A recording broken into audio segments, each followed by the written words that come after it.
à tous.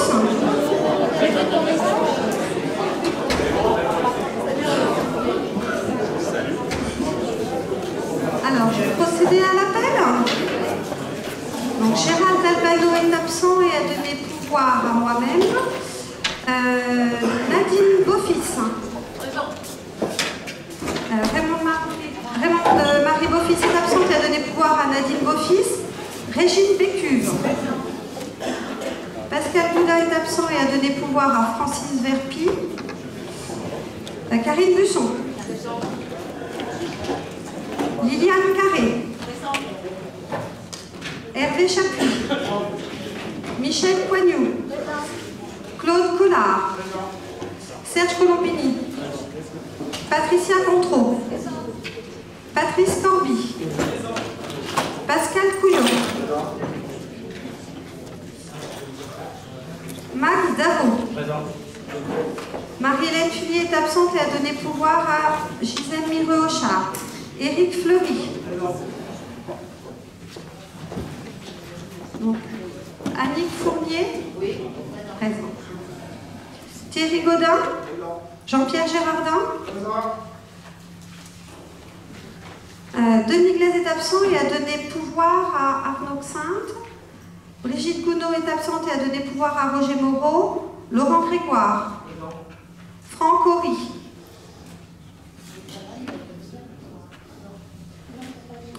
Renate Huc. Yann Humeau. Gaël Janot. Nathalie Jarre.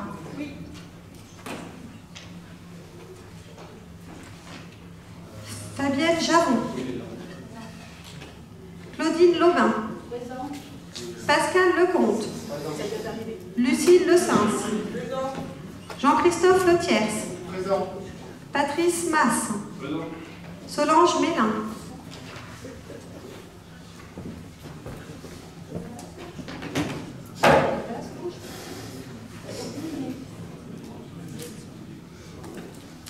Donc, Élodie Ménard présente, Gisèle Mireux-Auchard, Bernard Moissette, Sylvie Molia, Aurélie Moreau est absente et a donné pouvoir à Nathalie Jarre, Roger Moreau, Julie Parise, Michel Péchard, Aurélien Pécaud, Fabien Petit, Karine Poncelet est absente et a donné pouvoir à Michel Coignoux, Michel Rostecoineau, Hervé Riotte, Daniel Roy, Pascal Salou, Nathalie Saunier, Alain Varon, Francis Verpi, Rosemarie Villermoz est absente et a donné pouvoir à Jean-Pierre Gérardin, Arnaud Xinte. Présent.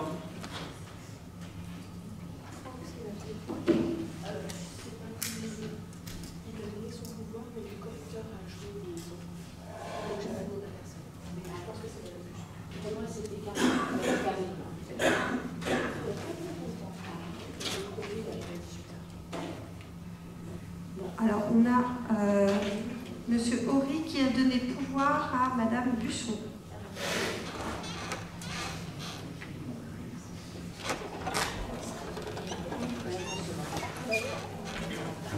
Madame Mélin est présente.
Alors, on a 42 présents, 10 pouvoirs, hein, ce qui nous donne 52 votants.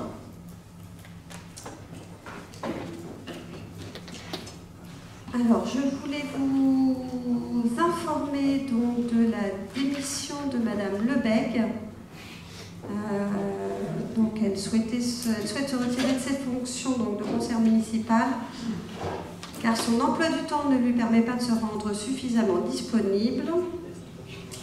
Et elle disait également que sa motivation de départ était entachée par les tensions et guerres de clocher au sein du conseil municipal.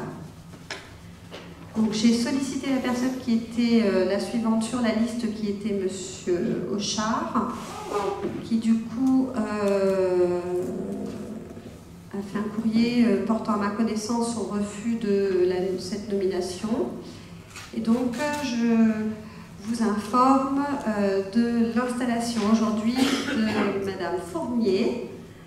Donc je vous prierai de l'accueillir bien comme il se doit au sein de notre conseil municipal.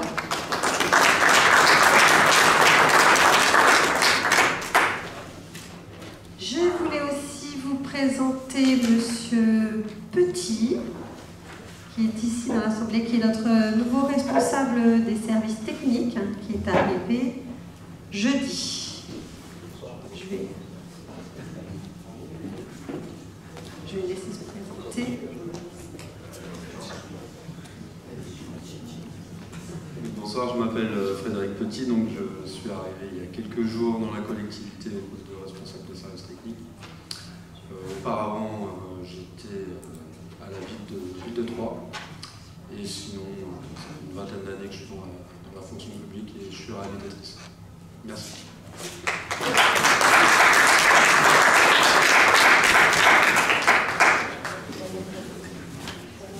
Monsieur Roy vient d'arriver.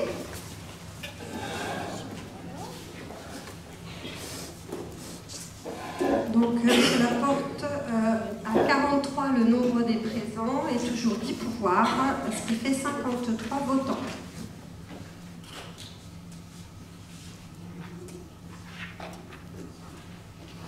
Alors il me faudrait un secrétaire de séance, s'il vous plaît.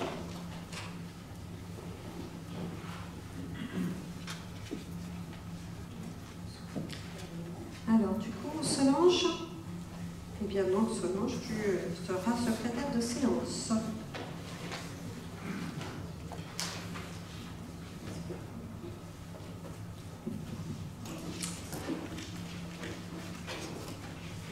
Alors, dans les informations réglementaires, vous avez l'ensemble des renonciations au droit de préemption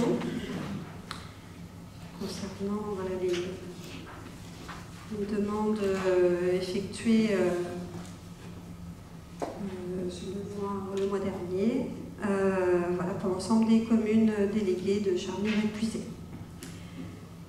Donc nous allons procéder aux délibérations et donc dans les affaires générales, le premier point concerne la reconduction de la convention donc, relative à la lutte contre l'habitat indigne dans le parc non conventionné avec, c'est donc une convention avec la CAF.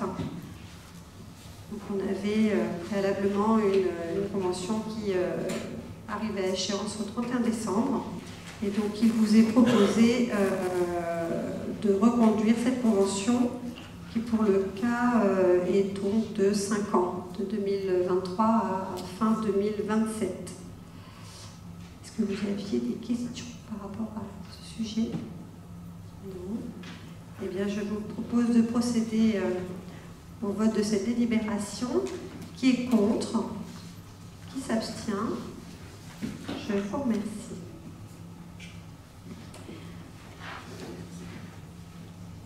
Donc, ensuite, on avait une délibération à prendre concernant la dérogation au repos dominical pour les commerces de détail. Donc, il s'avère que la communauté de communes a délibéré il y a quelques jours concernant les autres commerces, donc, y compris nos moyennes surfaces. Et concernant les petits commerces de détail, cela revient donc à la commune. Nous avons reçu une demande de l'Union commerciale pour les dimanches 9 avril, 28 mai, 4 juin, 10 décembre, 17 décembre, 24 décembre et 31 décembre. Donc, ce qui porte à 7 le nombre de dates. Et donc, je vous propose, afin de leur permettre d'ouvrir ces jours-là, donc d'approuver l'ouverture des commerces ces dimanches-là. Est-ce que vous aviez des questions? Eh bien, nous allons procéder au vote. Qui est contre? Qui s'abstient? Bien, je vous remercie. Pour eux, surtout. On avait également l'autorisation exceptionnelle de la tenue du marché le vendredi 23 décembre. Alors c'est vrai que les dimanches 25 décembre et 31 décembre, et 1er janvier, je veux dire, 1er janvier, les commerçants du marché ont demandé à ce qu'il n'y ait pas de tenue du marché, mais en revanche, qu'on puisse leur permettre de tenir le marché le vendredi qui précède, soit le 23, de 15h à 18h. De mémoire, c'est autour de la halle, ce qui fait que nous ne fermons pas la grande rue. Est-ce que vous aviez des questions? Eh bien, nous allons procéder au vote. Qui est contre? Qui s'abstient? Je vous remercie. Alors ensuite, c'est pour m'autoriser à signer la convention relative à la mise en dépôt d'une station fixe d'enregistrement des titres électroniques sécurisés. Et, il y a, je crois, 2 mois, on a délibéré pour avoir un dispositif mobile pour les titres sécurisés. Donc, cela comprend les cartes d'identité et les passeports. On a fait une demande et on a eu l'opportunité de demander un dispositif fixe. Et donc, il conviendrait aujourd'hui, si vous en êtes d'accord, pour que nous ayons ce dispositif de manière permanente sur Charmilles-Puiset, que nous délibérions et que nous vous autorisiez à signer cette convention pour que nous puissions établir alors ce serait dans les locaux de France Service, par les agents qui font également France Service, en dehors de leur temps réservé à France Service. C'est-à-dire qu'il y a un temps obligatoire dédié à France Service de 24 heures en même temps pour nos 2 agents, et donc sur le reste de leur temps, elles seraient du coup redirigées sur cette mission-là, d'établir, de réaliser les dossiers pour les cartes d'identité et passeports. Est-ce que vous avez des questions?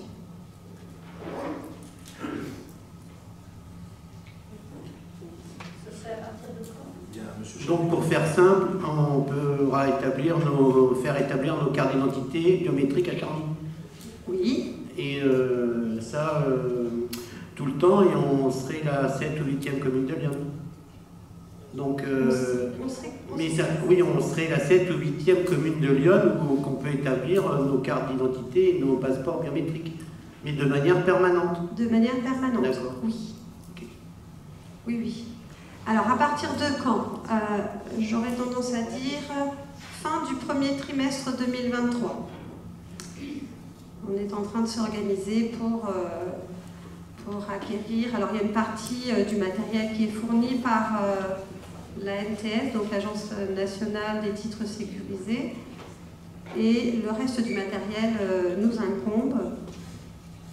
Donc voilà, on a déjà eu une visite des locaux, on sait dans quel bureau ce sera. Il faut qu'on ait une ligne directe pour le transfert des flux informatiques, donc que ce soit un système sécurisé qui sera pris en charge par l'État. Et donc voilà. Ça nous permettra également de pouvoir répondre aux besoins de notre population, mais également, pour le coup, de pouvoir percevoir aussi une dotation de l'État qui est pour la première année de 4 000 € et pour les années suivantes à hauteur de 8 000 €, sans compter les frais liés à l'établissement de chaque titre. Voilà. Il sera une formation des agences. Bien sûr.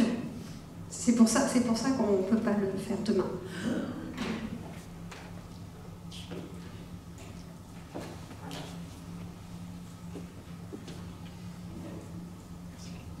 Oui, juste une question, Madame le maire. Est-ce que c'est une démarche de longue haleine et de harcèlement auprès de la préfecture, ou est-ce que c'est une proposition de la préfecture?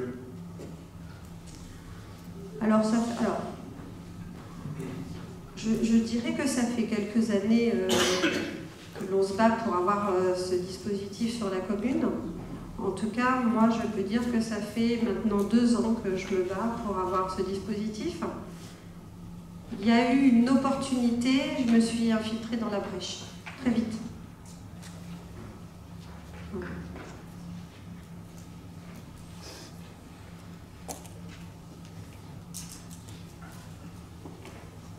Et j'en suis plutôt fière.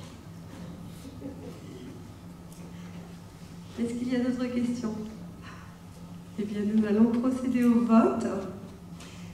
Qui est contre? Là, je regarde. Qui s'abstient? Bien, je vous remercie. Donc, bien évidemment, on communiquera dès que nous pourrons, dès que ce dispositif sera opérationnel sur le territoire. Ensuite, il y a l'étude de faisabilité du réseau de chaleur. Sinon, je vais te laisser la parole. Bonsoir. On vous a parlé à plusieurs reprises de cette possibilité de mettre en place un réseau de chaleur sur Charny.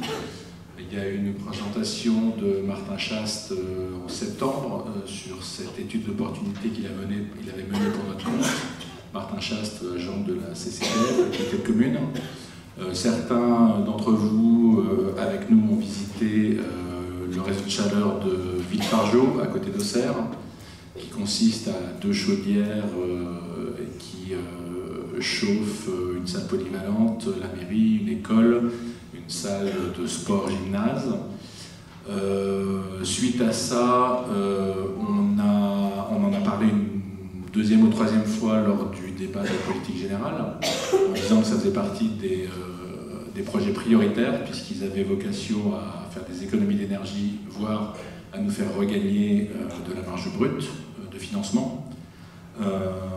À partir de là, nous avons revu Martin Chaste pour essayer de voir un peu le calendrier, les différentes étapes que nous devions mettre en place pour avancer sur ce projet.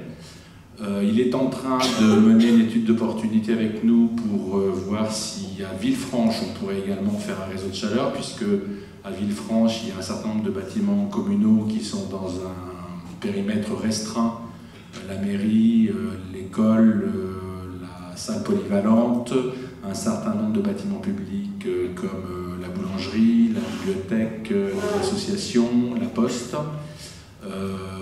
Voilà, donc ça serait à plus petite échelle en termes de besoins. Pour ce faire, il va mener une 2e étude d'opportunité similaire à celle qu'on vous avait présentée pour Charny autour de la mairie et des bâtiments communaux afférents. Et donc la prochaine étape, c'est de lancer non plus une étude d'opportunité, mais une étude de faisabilité. C'est donc ce que nous vous proposons ici. Bien entendu, il s'agit de le lancer, mais à partir du moment où on aura des réponses de bureau d'études, ça sera étudié en commission. On fera le choix ensemble du bureau d'études qui sera retenu pour avancer sur ce projet-là. Voilà. Donc c'est ce qu'on vous propose comme délibération ce soir, de pouvoir lancer cette étude de faisabilité, de consulter plusieurs bureaux d'études à partir d'un cahier des charges établi par l'ADEME, avec l'ADEME en tout cas, de solliciter des subventions pour financer ces bureaux d'études et d'autoriser Madame le maire à signer toutes les pièces afférentes à ce dossier. Avez-vous des questions? Monsieur Péco. Bonsoir à tous. déjà exprimé la dernière fois en septembre devant Monsieur Chast. Évidemment, c'est un projet qui peut être très intéressant. J'avais déjà donné mon avis sur le projet en disant que c'était tout à fait la bienvenue. En revanche, pour moi, il y a un gros travail à faire en parallèle sur l'isolation des bâtiments. Si les bâtiments ne sont pas isolés, ça n'a aucun intérêt. Donc je voulais savoir quel est le travail qui a été fait en parallèle sur l'isolation de tous les bâtiments d'ailleurs qui sont cités. Oui. Et ça en fait un paquet. Oui. Alors on a rencontré le SDE hier dans un premier rendez-vous, une première réunion.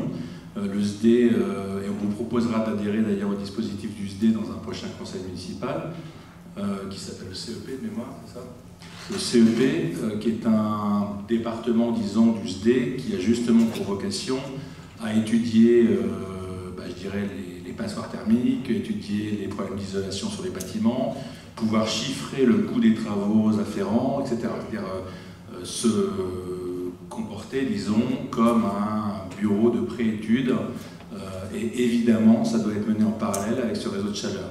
Non seulement parce que ça n'a aucun intérêt d'essayer de faire des économies tout en laissant des déperditions dans tous les sens, mais deuxièmement parce que de toute façon, pour financer ces réseaux de chaleur, l'État et diverses collectivités financeurs exigent de toute façon que du travail d'isolation soit fait. Voilà. Donc ça aussi, ça sera étudié bien entendu en commission de travaux, etc. Merci. Monsieur Le Thiers.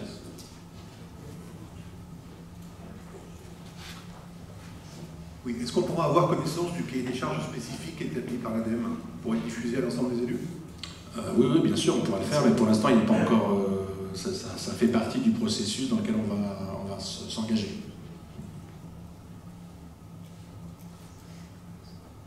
D'autres questions?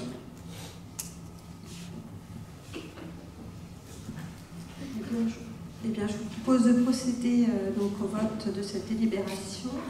Qui est contre? Qui s'abstient? Je vous remercie. On va passer ensuite au point finance. Alors, le point 6, la fusion des budgets annexes de l'assainissement collectif de Grandchamp, de Saint-Martin, de Perreux et de la Chantraine. On avait, souvenez-vous, déjà, lors d'un précédent conseil, on avait homogénéisé les tarifs des différentes prestations de ces 4 budgets annexes. On avait dit que c'était un peu trop rapide pour tout fusionner quand on avait procédé à cette homogénéisation des prix. Il s'agit aujourd'hui donc de les fusionner pour n'avoir plus qu'un seul budget à partir de 2023. Donc l'assainissement collectif de Charly, comme je vous l'ai dit, de la Chantraine, de Grandchamp, de Saint-Martin-sur-Ouane et de Perreux. Celui collectif de Charny est géré par un délégataire, Bertrand, dans le cadre d'une DSP, donc il ne fait pas l'objet de cette fusion pour l'instant. On propose de laisser ce budget en l'état en attendant la fin de délégation qui est prévue fin 2023, donc dans un peu plus d'1 an. Voilà. Avez-vous des questions?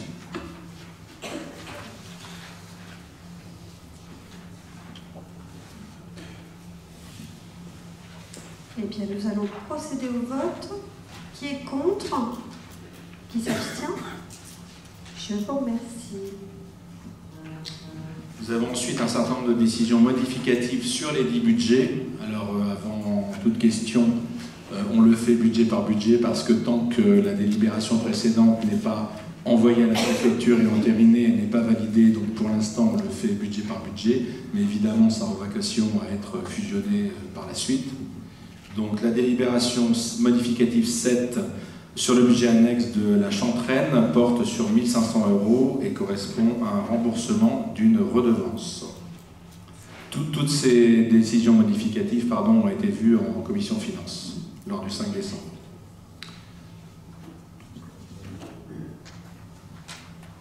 Alors, nous allons procéder au vote.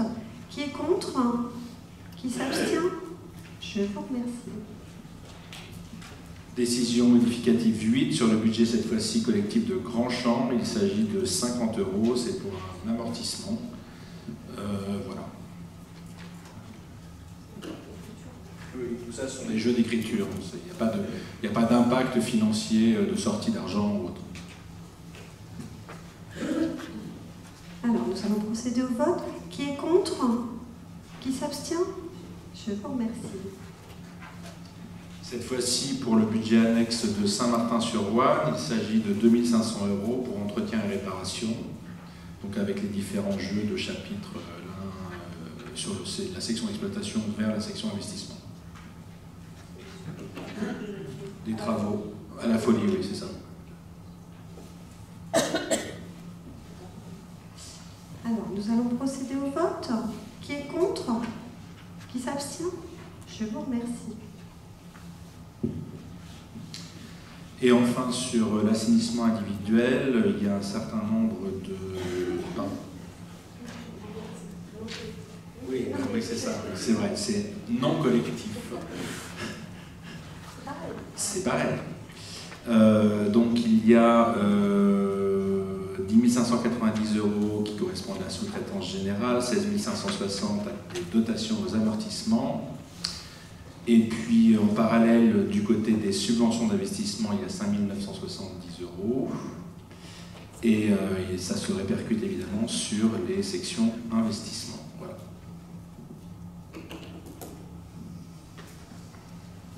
Oui.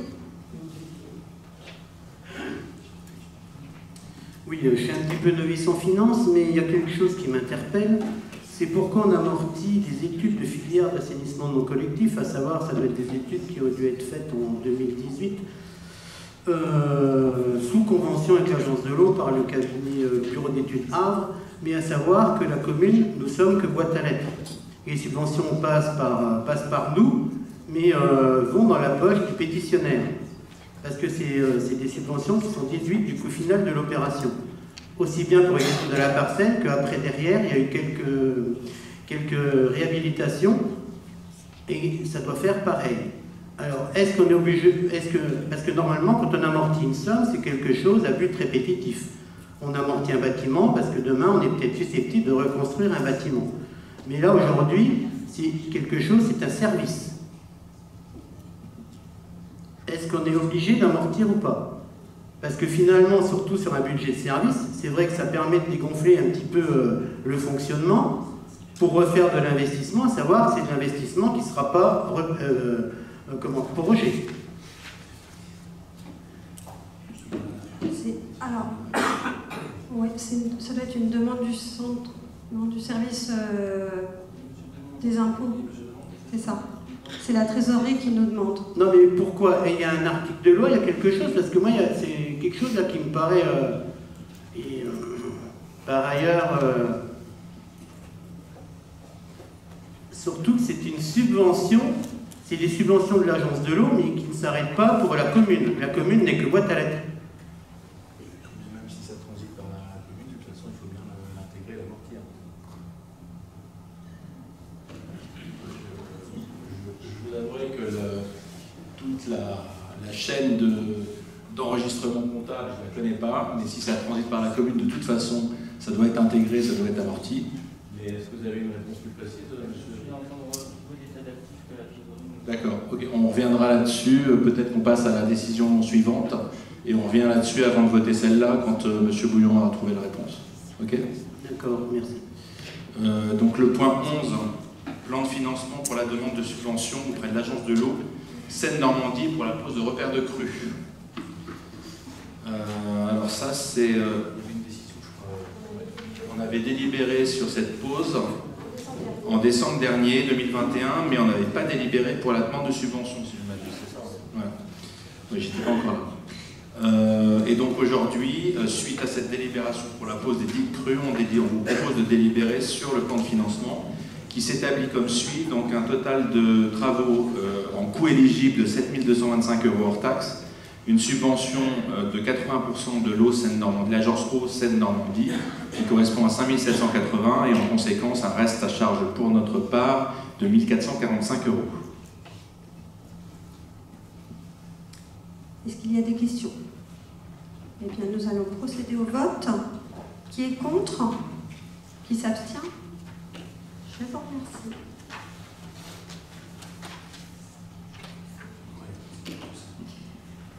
Ensuite, donc il y a une délibération pour l'octroi d'une subvention exceptionnelle donc à la section billard de l'USCOP, donc l'Union sportive de Charbon-Malpuiset.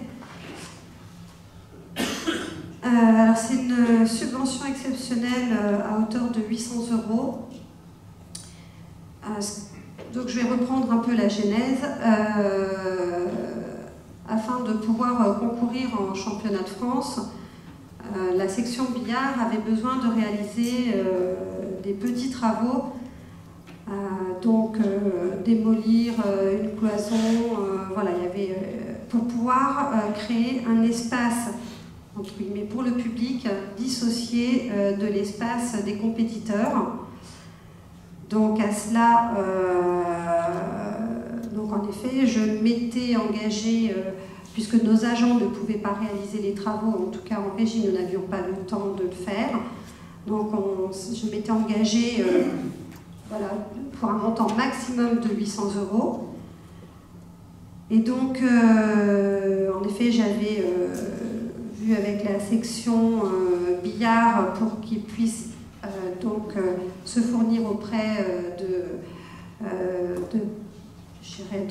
d'entreprises partenaires avec la collectivité, hein, où on peut réaliser les mandats en direct, sauf que pour diverses raisons, cela n'a pas pu se faire. Et donc, il convenait ce soir de pouvoir rembourser à la section billard les 800 € dont nous nous étions, en tout cas dont je m'étais engagée avec certains de mes élus pour la réalisation de ces travaux. Voilà, ce soir. Est-ce que vous aviez des questions? Alors, juste, ça ne comprend pas les travaux d'accessibilité. Ce sont des travaux d'aménagement, mais ce ne sont pas les travaux d'accessibilité qui étaient et qui sont encore nécessaires et qui faisaient partie de la programmation dans l'agenda ADAP. Voilà, donc il y avait une partie avec ça comprenait des portes et des modifications dans les sanitaires. Voilà. Puisque le reste, tout ce qui était en extérieur, les places de parking et le cheminement avaient dû être réalisés. Voilà. Donc du coup, oui, Jean-Pierre, tu avais levé la main, tu voulais peut-être poser une question? Oui. Donc ce que je voulais dire, c'est que sur le fond, il est évident que nous devons aider les associations qui sont la vitrine de notre commune. Maintenant, sur la forme, si j'ai bien compris, il va s'agir maintenant d'un ERP. Donc c'est un changement de destination du local, puisqu'avant c'était une salle d'entraînement pour le billard qui servait à la fois pour l'entraînement et les compétitions, mais qui n'avait accès que les licenciés, qui sont donc couverts par l'assurance qui va avec leur licence. Donc maintenant, ça n'est plus le cas. Donc ce que je regrette quand même, c'est que nous avons eu un message du directeur financier à qui j'ai posé quelques questions pour avoir des précisions, que je n'ai jamais eu de réponse, une fois de plus. Donc c'est pour ça que je suis obligé d'intervenir ce soir. J'aurais eu les réponses par mail, peut-être que je n'avais pas besoin d'intervenir, mais comme je n'ai pas eu de réponse, je suis toujours dans le doute, je ne sais pas, hein, donc c'est pour ça que j'interviens. Donc moi, ce que je voulais savoir, qui a effectué la réception des travaux? Est-ce que c'est en interne? Est-ce que c'est un cabinet extérieur? Les travaux sont-ils en conformité avec les règlements régissant les ERP, puisque c'est un local qui va maintenant recevoir du public? S'agit-il d'une subvention ou d'un remboursement d'achat de matériel, puisque tu viens de dire même encore à l'instant que la subvention servait à rembourser l'achat de matériel?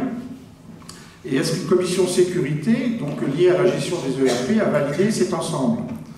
Je veux simplement rappeler, je suis conseiller municipal, hein, donc mon rôle c'est aussi de conseiller. Hein. Moi je veux juste rappeler qu'en cas d'incident, c'est la responsabilité pleine et entière de Madame le maire qui sera engagée. Alors, petit 1, c'était déjà un ERP, catégorie 5. C'était déjà un ERP? Oui. D'accord. Alors, c'était dans ma question, pourquoi vous ne m'avez pas répondu, vous me le précisez, alors si c'était déjà classé ERP? Alors, excuse-moi Jean-Pierre, en tout cas, moi, j'ai pas vu ton mail. Moi à titre personnel, je n'ai pas vu... J'ai répondu à tous, j'ai reçu... Voilà, alors il est peut-être dans mes indésirables. Il faut demander au directeur financier qui tienne informé de ce qui se passe, alors. Mais voilà, j'ai vu bien évidemment d'autres choses passer. Donc oui, il fait bien partie des ERP. Oui, il y avait des travaux à réaliser. Et oui, il y a des choses qui ne vont pas, et depuis bien longtemps, puisque, étant donné qu'on allait en parler ce soir, j'ai regardé un petit peu le dossier. Donc oui, entre des portes voilà, à revoir, mais tout comme les contrôles extincteurs, pas fait depuis 2018. Voilà. Mais bon, c'est voilà. Mais on va au fur et à mesure. Voilà, le responsable des services techniques tous les jours il découvre de nouveaux dossiers, donc on va s'y pencher. Et oui, là on le vote sous forme de subvention puisque nous avons encore des subventions. Enfin, en tout cas, on a encore un montant dans le budget des subventions à allouer. J'ai préféré en effet qu'on le passe là cette année et qu'on n'impacte pas les subventions de l'année prochaine, parce que je ne sais pas ce qu'on votera au budget l'année prochaine, et qu'en effet c'est un remboursement pour de l'achat de matériaux. Donc nous avons toutes les factures.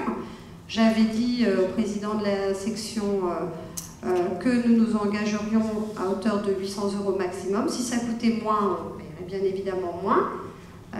Et que si ça coûtait plus, on se limiterait à 800 €. Voilà. Après, il y a en effet sur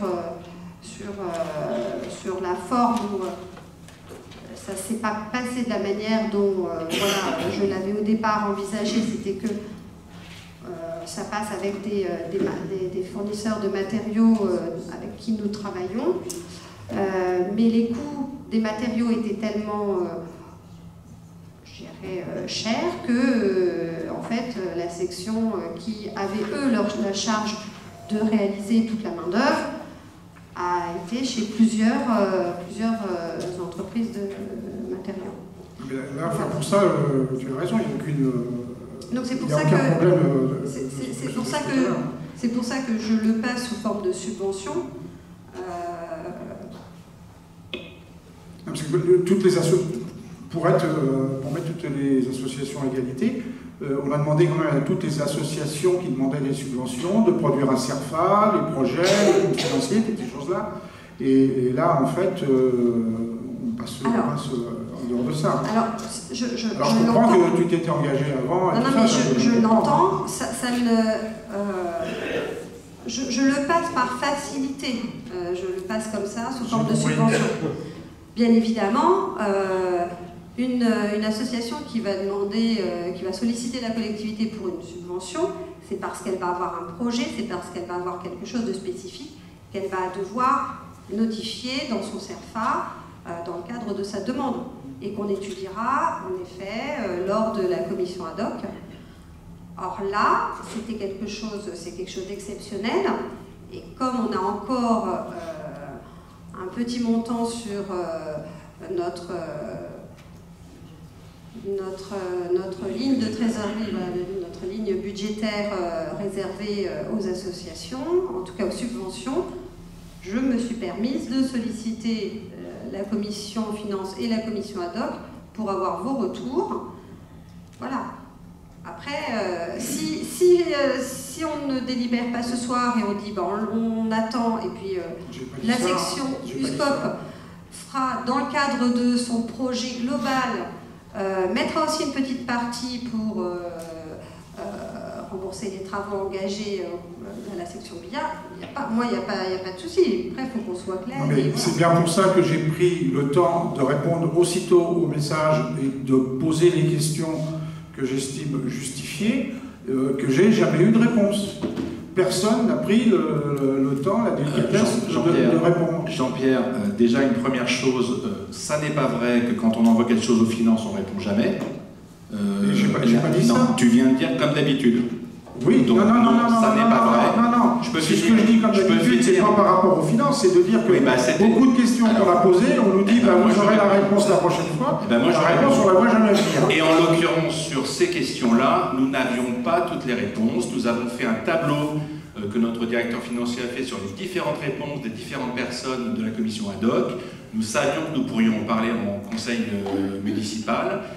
Et que c'était très proche en fait de ce conseil.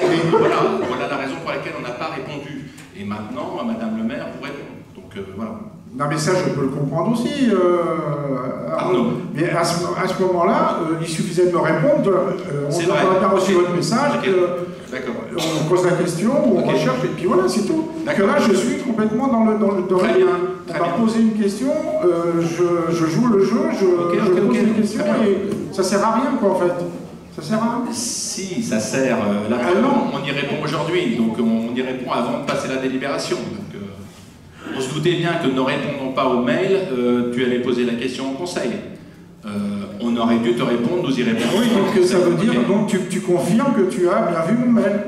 Absolument, j'ai vu ton mail, oui. Oui, moi je l'ai vu. Donc c'est bien ce que je dis, ça sert à rien qu'on réponde et qu'on pose des questions. Vous en moquez royalement. Non mais je ne vois vraiment pas pourquoi tu dis ça. À chaque fois que vous envoyez quelque chose au service finance, nous vous répondons. Non, là, qui m'a répondu là sur ce message-là? Eh bien pour une fois, ok, pardon, désolé.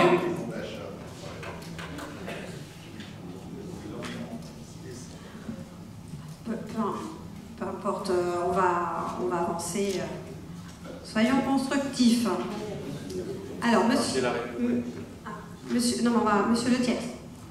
Oui, Madame le maire, par rapport à ce dossier, alors, je vais poser une question également par mail, j'ai une réponse, il n'y a pas de souci, mais qui conforte en fait mon opinion. Madame le maire, est-ce que vous avez anticipé clairement le vote du conseil municipal en faisant cette promesse? Alors, je pense qu'il y avait des travaux à réaliser. Lorsque je considère, et quand on est plusieurs à considérer que nos agents n'auront pas le temps matériel pour réaliser les travaux, je pense que il est parfois bon, en effet, de pouvoir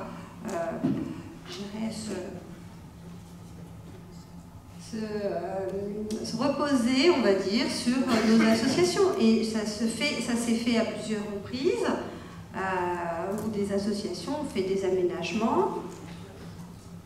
Voilà, donc je n'ai pas en tout cas ni vu... alors, déjà, au départ, quand je me suis engagée, on n'était pas sur une subvention. Voilà. Parce que je sais aussi dissocier les subventions aux associations que l'on délibère après le vote du budget et des travaux, purement des travaux. Voilà. Bon. Là, il s'avère que ça ne s'est pas passé comme ça aurait dû se passer, pour diverses raisons dont je vous en ai cité quelques-unes tout à l'heure. Là, je proposais plutôt que de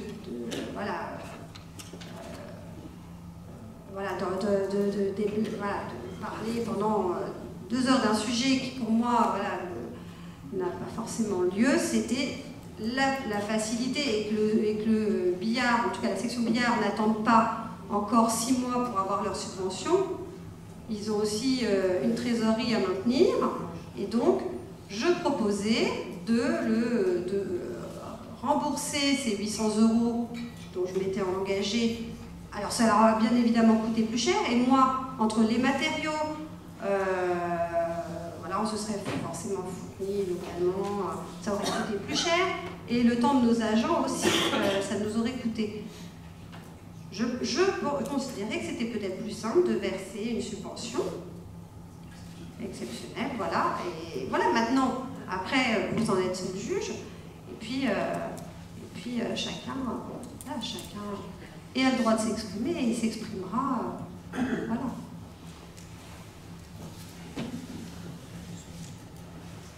Est-ce qu'il y a du coup d'autres questions?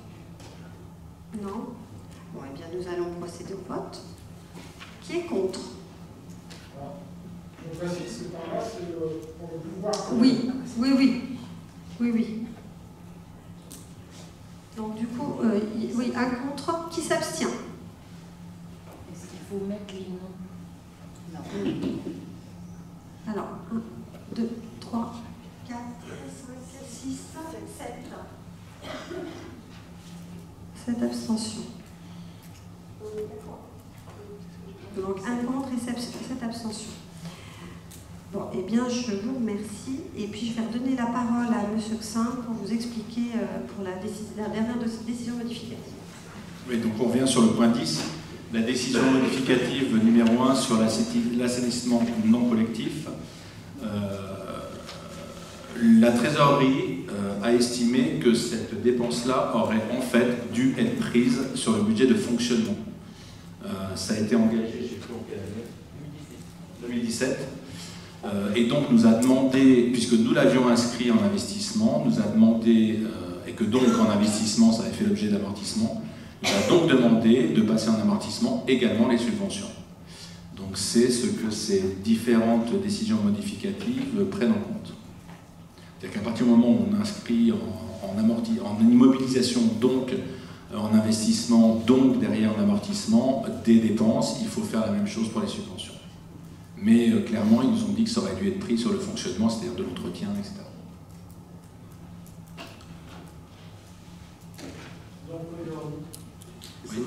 Donc aujourd'hui, on est en train de gonfler un budget, on est en train de gonfler de l'investissement qui ne servira à rien.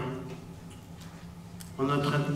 C'est un jeu d'écriture. Non, c'est un jeu d'écriture, mais on va avoir des crédits en investissement qui ne serviront strictement à rien. Non, mais il y a une chance qu'il n'y a qu'à peu près 16 000 euros. Il y aurait 50 000 euros, ça serait pareil. Bah oui, mais bon, non, mais 2017, moi je ne peux pas revenir en arrière sur un budget clos, sur la façon dont les dépenses a été traitée. Tout à fait. Mais là, même la trésorerie, je pense qu'elle manque de bon sens. Alors si on s'engage là... Ah non, mais c'est un manque de bon sens aujourd'hui, parce que franchement et structurellement, sur un budget de service, il n'y a pas lieu d'avoir de l'investissement. Non, c'est du fonctionnement. Voilà, donc on vous propose d'approuver la décision modificative numéro 1 du budget annexe assainissement individuel. Alors, qui est contre? Qui s'abstient? Donc, une abstention, hein, c'est ça. Merci. Merci. Et puis, du coup, le dernier point au niveau des finances. Le dernier point, donc numéro 13, la délibération 13 de ce soir, l'autorisation à Madame le maire pour engager, liquider, mandater les dépenses d'investissement 2023, c'est-à-dire comme chaque fin d'année, sur les investissements, on reprend 25% des budgets de l'année précédente pour pouvoir faire face au premier trimestre 2023, le temps qu'on vote le budget primitif. Donc je peux reprendre les lignes si vous voulez, mais sinon voilà, c'est stricto sensu, la dernière colonne crédit ouvert en 2023 avant le vote du budget primitif, 25% de la colonne du milieu, crédit ouvert en 2022. Est-ce que vous avez des questions? Oui, oui Bernard.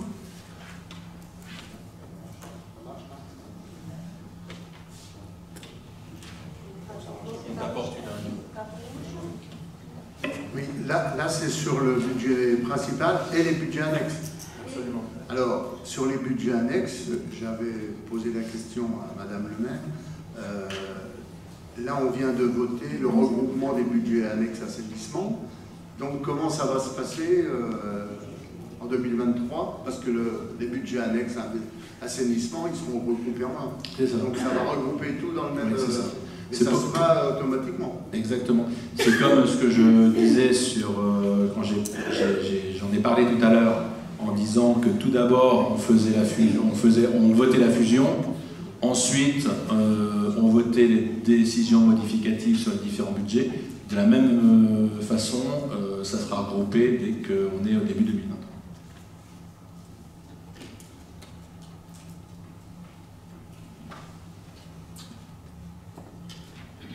Oui, du coup, on avait ta réponse.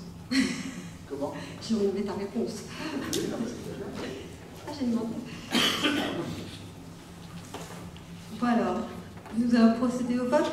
Qui est contre? Qui s'abstient? Je vous remercie. Je voulais juste vous dire, il y a un agent qui va passer, vous faire signer les décisions modificatives. Voilà. Donc surtout, vous ne partez pas. Donc ensuite, on a toute la partie ressources humaines. Donc nous avons avons une première délibération pour le renouvellement de l'adhésion à la prestation retraite à façon, donc avec le centre de gestion. Donc c'est une prestation que l'on avait ces années dernières. Et donc comme nous avons au moins un agent qui doit partir en retraite, il vous est proposé ce soir de délibérer pour ce dispositif-là, et donc de confier au centre de gestion l'instruction complète des dossiers. Il y a notre collectivité donc pour l'année 2023. Donc on vous a remis les montants des participations financières en fonction des prestations. Donc voilà. Est-ce que vous avez des questions par rapport à ça? Non? Eh bien du coup, je vous propose de procéder au vote. Monsieur Girardin. Oui, non mais c'est ce que j'allais dire, j'allais l'annoncer. Donc qui est contre? Qui s'abstient? Je vous remercie. On a également le renouvellement de la convention de partenariat, donc toujours avec le centre de gestion, pour la mise en place du dispositif donc, de signalement des actes de violence, discrimination, harcèlement et d'agissement sexiste. Donc on a aussi on a déjà délibéré concernant ce dispositif. À ce jour, aucun agent ne se serait tourné vers le centre de gestion concernant l'un de ces signalements. Et donc, voilà, je vous propose ce soir de renouveler ce dispositif puisque nous ne pouvons nous le réaliser en interne. Est-ce que vous avez des questions? Alors, nous allons procéder au vote. Donc Jean-Pierre, tu participes toujours pas, tu ne prends pas part au vote. Alors, qui est contre? Qui s'abstient? Je vous remercie. On a ensuite donc à délibérer concernant une convention de transfert d'un compte épargne-temps d'un agent. Donc c'est un agent qui a rejoint la collectivité. Et donc j'ai juste une petite rectification à donner parce que nous avons donné, je crois, 11 jours à la commission du personnel, alors que nous avons le retour, puisque l'agent n'a apparemment pas posé tous ses congés et donc a mis des jours supplémentaires sur son compte épargne-temps. Je crois que nous sommes à 19 jours. Voilà. Je vais faire une petite rectification. Comment? On peut lui faire sauter? Je sais pas si... On ne peut pas, mais je pense aussi que ça ne lui plairait pas. Surtout s'il vient d'intégrer la collectivité.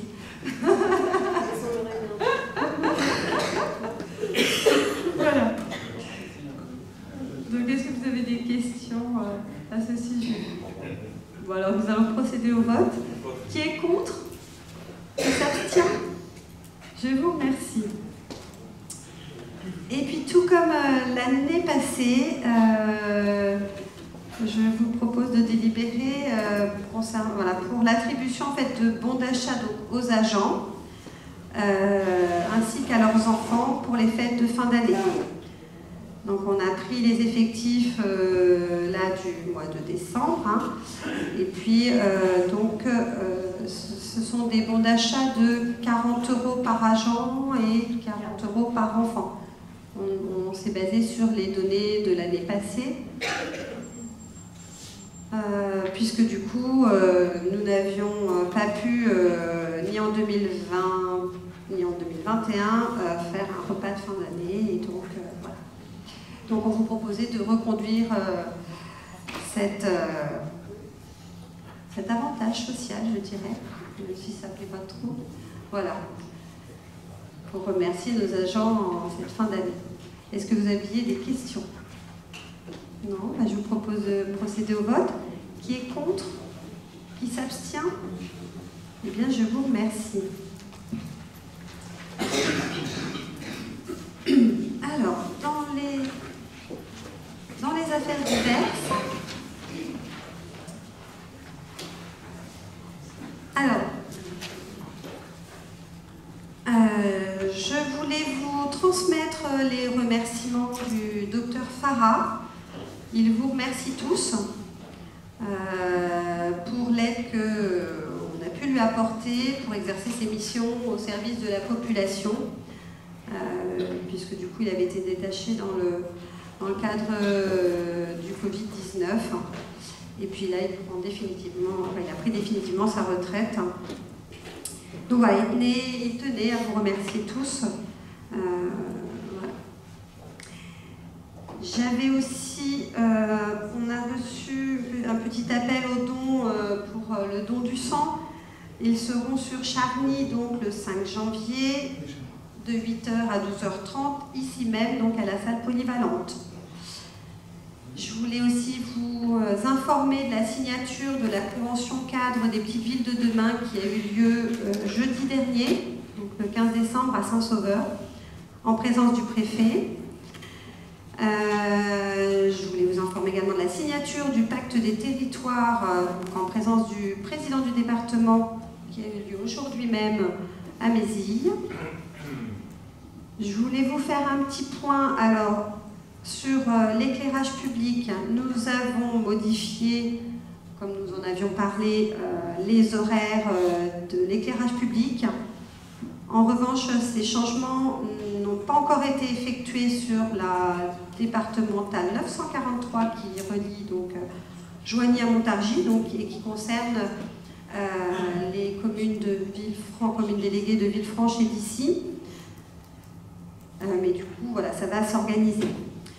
Il y a également certains dysfonctionnements de points lumineux sur certaines de nos communes déléguées. Si vous en constatez, n'hésitez pas à nous les relater. Voilà.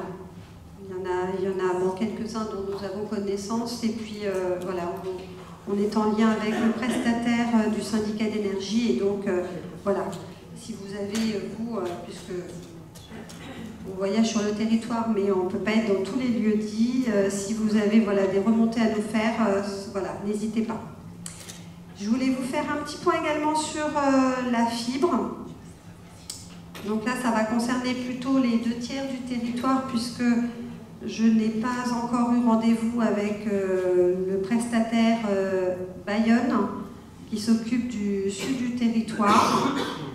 En ce qui concerne le sous-traitant Sogetrel, les sous-répartiteurs optiques de Chevillon, Villefranche et Charny pour la majorité vont être réceptionnés prochainement. Le dernier sera celui de Chêne-Arnoux, puisqu'on a eu un petit incident et donc on a le boîtier de la chambre à changer. La fin en tout cas du déploiement pour ces deux secteurs est prévue pour la fin mars, avec une commercialisation par les opérateurs normalement courant de l'été. Voilà. Alors ils ont eu également quelques retards en raison de difficultés d'approvisionnement de câbles. Et là c'est lié directement à altitude, puisque les sous-traitants sont obligés de se fournir auprès d'altitude. Petit point également sur le plateau sportif. On est en train de chercher les subventions possibles pour vous présenter le projet de manière dans sa globalité. Voilà.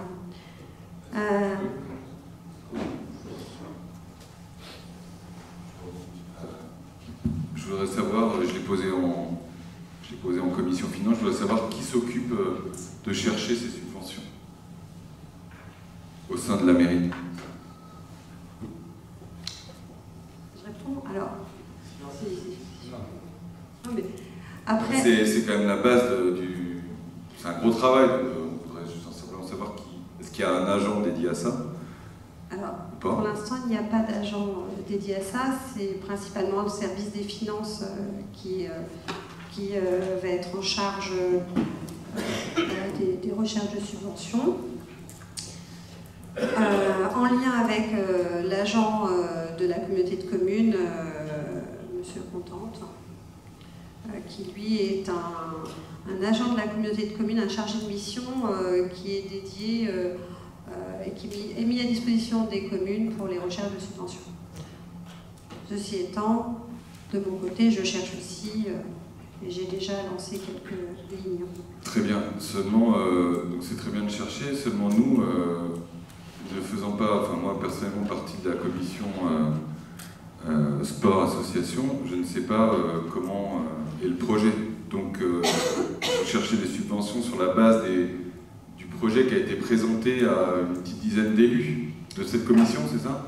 Oui, alors le projet. Parce qu'on ne l'a pas vu, donc vous cherchez des... Vous allez vous faire...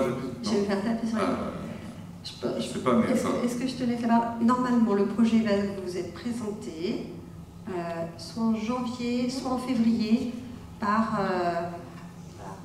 comment elle se prénomme voilà, par oui, Marjorie, la société qui a fait du coup le projet, voilà, qui a fait l'étude de faisabilité. L'étude de faisabilité, du coup, qui n'a pas été présentée au conseil municipal. Donc là, vous cherchez des subventions, mais nous, on ne sait pas du tout ce qu'il y a dedans. Enfin, on a les grosses lignes. Monsieur Péco, ce qui me paraît logique, c'est vous présenter le projet, on aurait pu vous le présenter, je l'ai présenté à la commission. Monsieur Moe, on pourra vous le dire, puisqu'il en fait partie.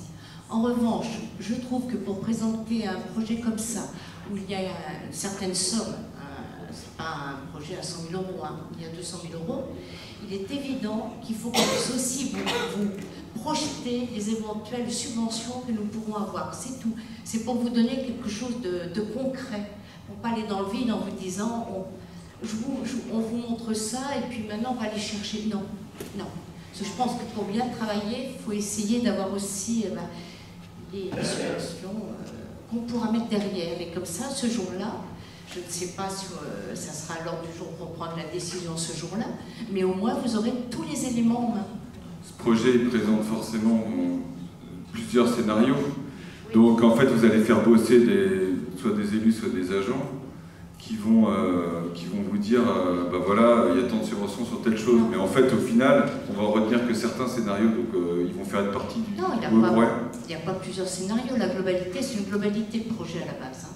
C'est pas plusieurs scénarios. Il y a plusieurs scénarios sur la piscine, par exemple, il y en a 3. Ah, la piscine. Là, je ne vous parle que du plateau sportif, déjà. Ah là, c'est que pour le plateau sportif? Oui, on vous Parce que vous avez présenté aussi la piscine. Non, on vous présentera que le plateau sportif, nous ne parlons pas du même fournisseur, de toute façon des mêmes prestataires.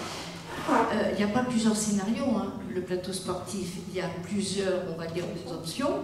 On pourra séquencer le projet en fonction sur 1 an, 2 ans, 3 ans. Ça, c'est nous qui déciderons tous ensemble. Mais je pense que pour avoir tous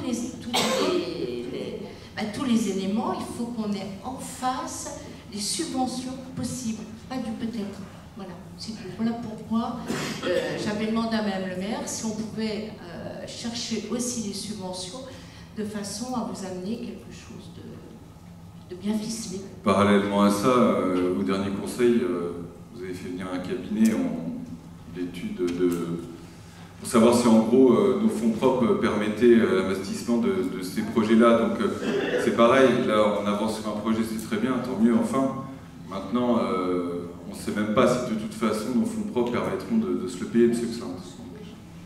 Donc en fait, on avance quand même, j'ai l'impression sur certains projets, enfin sur ce projet en tout cas, on avance, mais sur d'autres, on nous dit, bah attendez, non, attendez, parce qu'on ne sait pas si on aura les sous. Je résume. Alors c'est pour ça que, avant même la présentation d'un projet avec un plan de financement ficelé, on a besoin de faire un tour global des subventions qui existent, puisque les subventions sont généralement présentées en pourcentage d'un budget avec un plafond. Donc on a besoin de faire un tour général, je dirais, de ce qui est possible. Et avec ça, plus le cabinet d'études qui vous a présenté les questions qu'on avait, plus ce que je vous ai aussi présenté en commission finance, à savoir une mini-consultation d'un autre cabinet qui cherche les moyens de contourner ces baisses potentielles de dotation de solidarité rurale. On est en train de concocter le tout pour voir comment on va pouvoir agencer ça. Ce qui est clair, et c'est pour ça qu'on a aussi passé cette délibération sur le réseau de chaleur, c'est que ça, c'est un projet qui a vocation à rapporter de la marge, c'est-à-dire de la trésorerie, donc des possibilités derrière de faire des choses. Plus le fait, et j'ai oublié de vous en parler parce qu'on n'est pas suffisamment avancé sur la case isolation, on a des obligations avec le décret tertiaire qui vont très vite nous tomber dessus, à savoir qu'on sera obligé, alors échéance 2050, de faire des économies de 60%, c'est des échéances séquencées, puisqu'en 2030, c'est 40% de mémoire, puis en 2050, 60%.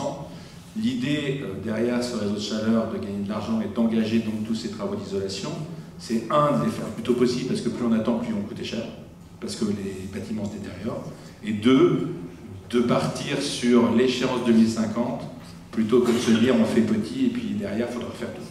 Donc on a ça à prendre en compte, plus le travail sur l'analyse des différentes composantes de la DSR pour voir comment on peut contourner cette baisse de DSR, plus les différentes possibilités de dotation à droite à gauche avec leur pourcentage et leur plafond.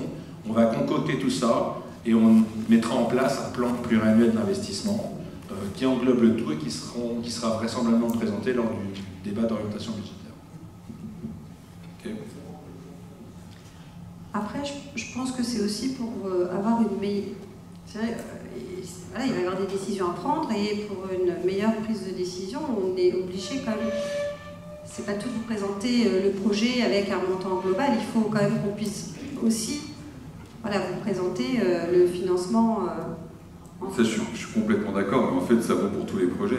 Si on avait qui était avancé autant que celui de Madame Lavon, on pourrait le faire pour tous les projets dans ce cas, avant même d'avoir le retour de l'étude. Bon, il s'avère que ce projet-là est avancé. C'est très bien. C'est-à-dire qu'on est un peu coincé par cette question de DSR et de possibles pertes de 400 ou 800 000 euros. C'est-à-dire que si on perd clairement les 800 000 euros annoncés en 2024, on n'a plus de marge brute. Donc ça veut dire plus d'emprunt possible. Attendez la fin de l'étude avant de dire ça. J'ai dit si. J'ai dit si. C'est pour ça qu'on avance sur le plateau sportif parce que le projet est avancé, mais on avance aussi sur le RP Sud puisqu'on a eu des retours de CAUE et Madame le maire va en parler. Et on avance sur les autres chaleurs.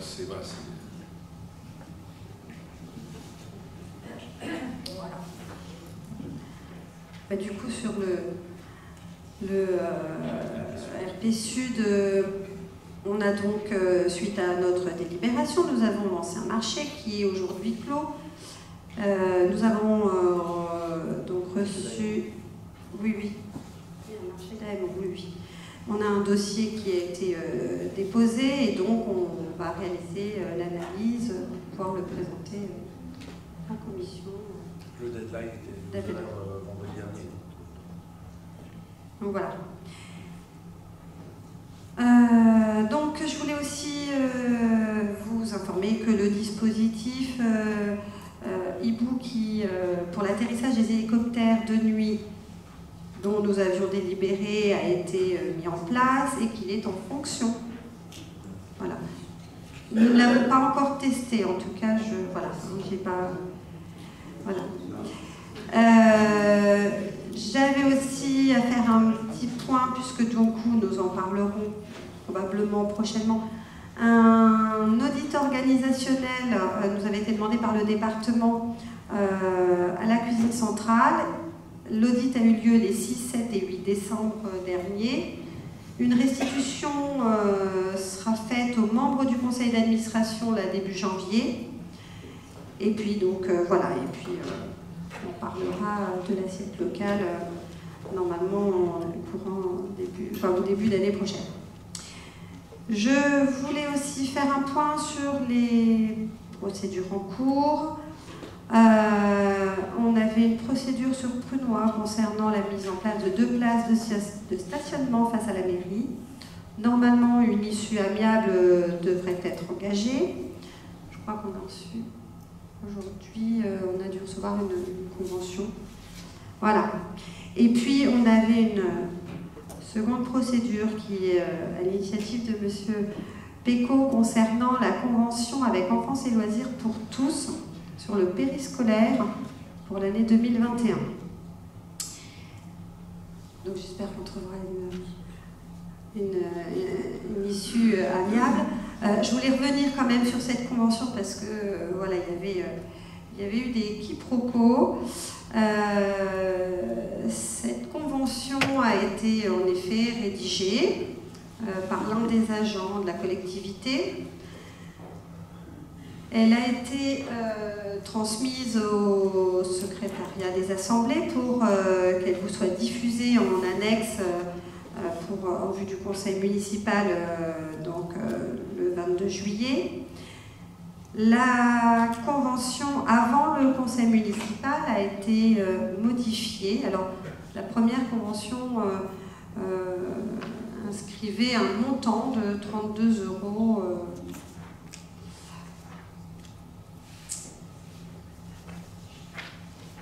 Pour reprendre la phrase qui nous posait souci, donc celle qui vous avait été transmise en vue du conseil, il y avait la phrase « En application d'un coût forfaitaire horaire facturé par l'association Enfance et Loisirs pour tous à 32 € à la commune de Charnières-et-Puisaye ». Cette phrase-là a été modifiée, la convention a été modifiée le 22 juillet, le jour du conseil municipal, exactement à 15h57. Et donc, nous avons délibéré le soir avec le projet que vous aviez eu, où était mentionnée cette phrase avec 32 € de l'heure. Sauf que cette convention, modifiée avec le retrait des 32 € a été transmise à Enfance et Loisirs le 30 juillet pour signature. Voilà, donc oui, je reconnais et je dis voilà ce soir que la convention que nous avons délibérée en conseil présentait la phrase et qu'elle n'apparaissait plus dans la convention qui a été transmise ultérieurement à Enfance et Loisirs. Voilà. Ceci étant, depuis quelques mois, nous sommes sur une nouvelle convention avec le centre de loisirs. Voilà ce dont je voulais vous faire part. Juste un petit mot. J'ai trouvé important et j'ai trouvé l'incident suffisamment grave pour effectivement en informer le tribunal administratif de Dijon. Délibérer des choses en conseil municipal devant tous vos conseillers municipaux et modifier le document après me paraissait suffisamment grave pour en informer les autorités. Vous avez donné l'explication, apparemment c'est un manquement d'un agent, si je comprends bien. Il n'empêche que voilà, c'est un manque de vigilance et c'est vrai que voilà, quand vous avez l'habitude depuis le début du mandat de dire qu'on tape dessus et que en gros qu'on permet de ne pas faire avancer les choses, là clairement voilà, les faits sont là et si on va au bout de la procédure au tribunal, il est clair que voilà. Donc, je ne sais pas si on va y aller, on verra, mais en tout cas ça me paraissait suffisamment grave et c'est pour ça que je l'ai fait. C'était évidemment pas contre vous personnellement, mais contre le fait que voilà, le conseil municipal est là pour délibérer des choses et que les documents ne doivent pas être modifiés après. Et je vous remercie pour votre explication. Mais pour le coup, voilà, j'ai repris l'ensemble des informations et je sais reconnaître quand une erreur. J'entends, merci. Je voulais faire un point aussi sur deux projets de photovoltaïsme. Le premier, c'est un projet d'agrivoltaïsme qui d'ailleurs a déjà fait l'objet d'une délibération pour une mise en compatibilité du plan local d'urbanisme par la communauté de communes de Puisaye-Forterre. Donc c'est un exploitant qui est actuellement en bio et qui souhaiterait rester en bio. Et pour ce faire, il a besoin, on va dire, de revenus complémentaires. Voilà. Les terres qu'il exploite se trouvent également au-dessus d'une station de pompage. Donc c'est vrai que j'aurais tendance à préférer qu'il reste en bio plutôt qu'il reparte en conventionnel. Mais de toute façon, les prises de décision dans le cadre de ces projets sont prises par une commission d'État, et donc ça ne veut pas dire que le projet,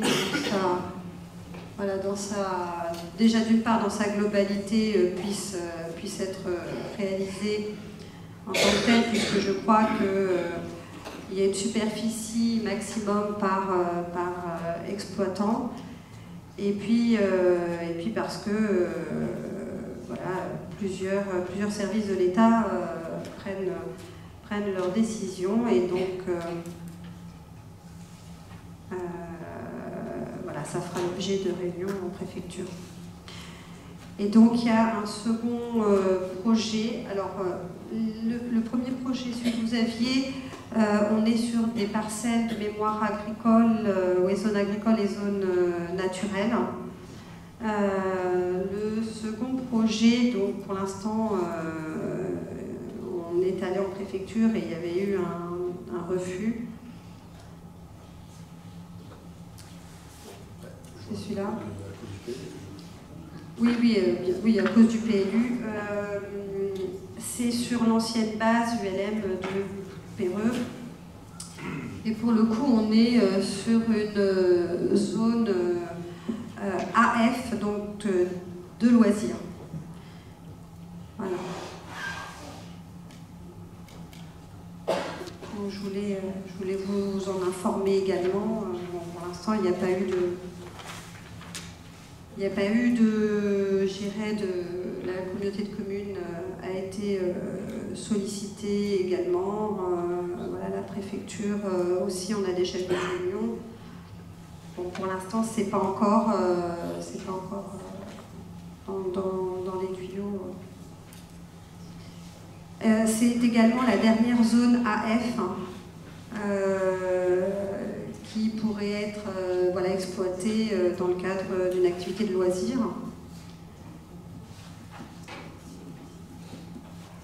Donc, voilà, c'est également à savoir.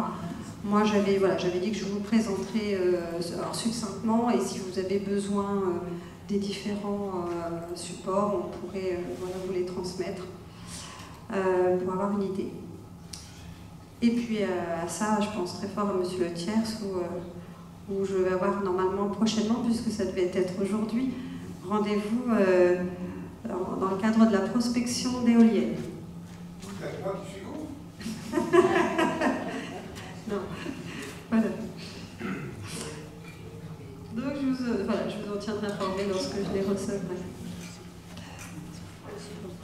En ce qui me concerne, je pense que j'ai fait le tour. Si mes adjoints avaient à prendre la parole.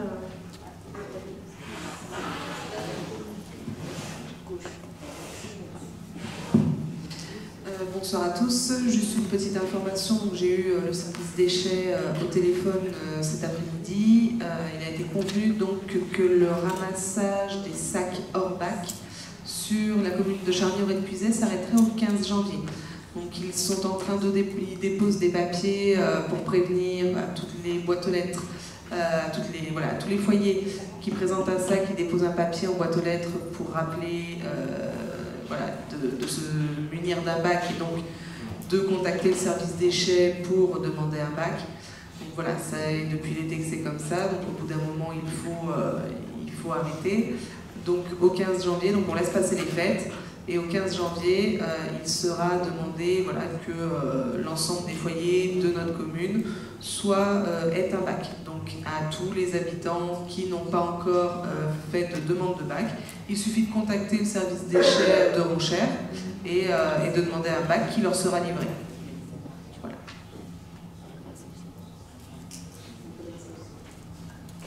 Les commerçants également.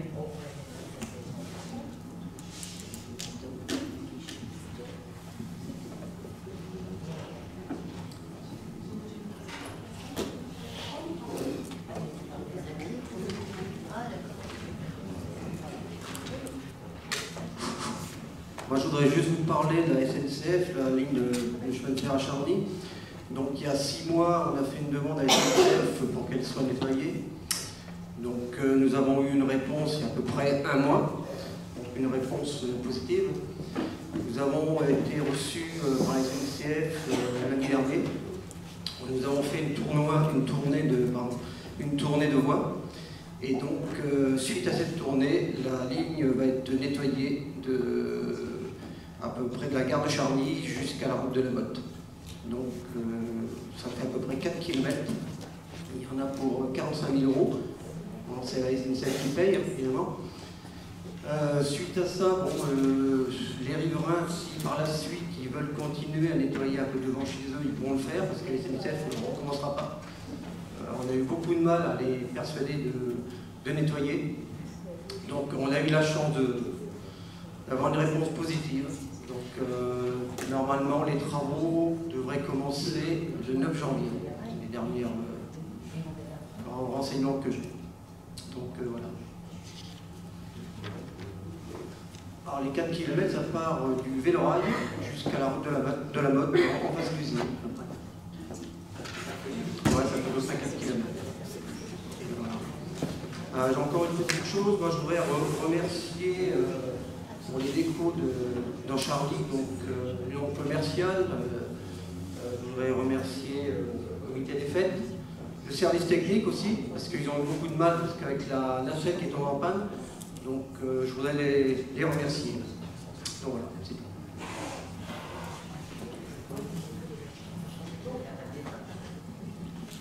Moi, je voulais juste vous donner une information.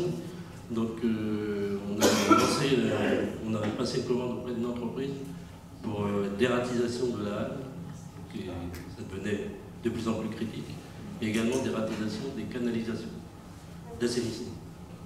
Donc, ça a démarré en fait jeudi dernier. Donc, on en verra les effets, j'espère, assez rapidement.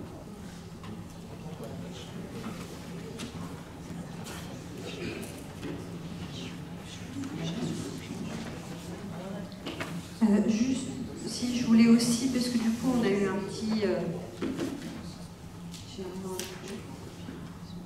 on a eu voilà, un petit incident lorsque nous avons voulu remettre en service la pompe à chaleur de l'école de la cantine garderie de Charny. Voilà, l'entreprise qui est en charge de la maintenance et qui donc vient très régulièrement nous informer de la défaillance d'un compresseur. Donc cette pièce a été commandée tout de suite. Elle est en attente de livraison. Donc en attendant, nous avons mis des chauffages d'appoint, tout comme l'entreprise qui nous réalise la prestation de maintenance. Voilà, pour pouvoir pallier donc au manque de chauffage. Donc nous maintenons en effet une température généralement autour des 19 voire 21 degrés. Mais il s'avère que en effet elle a pu être inférieure durant une matinée, le temps que la chaleur elle se propage totalement dans les locaux. Voilà. Donc on a averti nous les parents de cette chose-là et donc je tenais également à vous informer de ce petit souci que nous avons rencontré. Voilà. Ceci étant, dans l'école il fait très chaud pour avoir eu un rendez-vous là-bas. Moi j'en ai presque terminé. Oui. C'est toujours sous garantie? Alors, garantie ou pas? Non, je crois que ce n'est pas une pièce qui est en garantie. Ce sont les premières choses que je demande quand je les appelle. Donc, le portail ne fait pas partie de la garantie. Le compresseur étant à l'extérieur du bâtiment ne fait pas partie de la garantie. Voilà.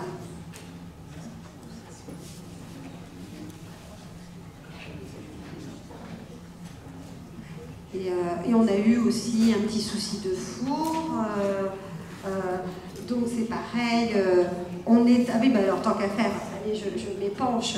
Donc on a eu un petit souci de four et nous sommes également dans l'attente de pièces.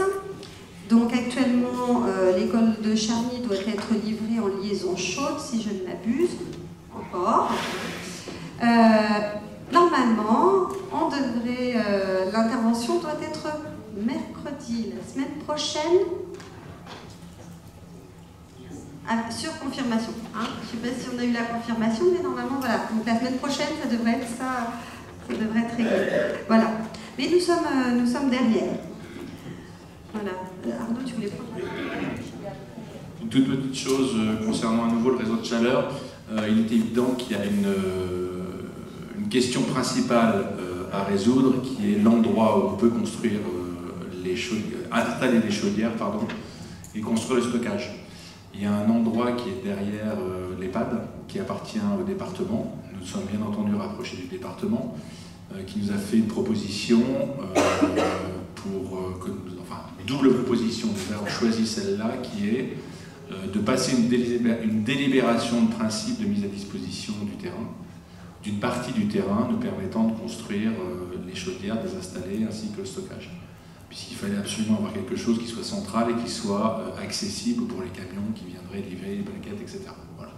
Donc dans un prochain conseil départemental, peut-être pas suite janvier, mais sans doute le suivant, la délibération de mise à disposition de principe sera passée, nous permettant, nous, d'avancer du coup sur le travail, sur les études, sur ce réseau de chaleur. Je sens que Lucille a une question. Oui, c'est où exactement derrière l'EHPAD le terrain? C'est un terrain du département.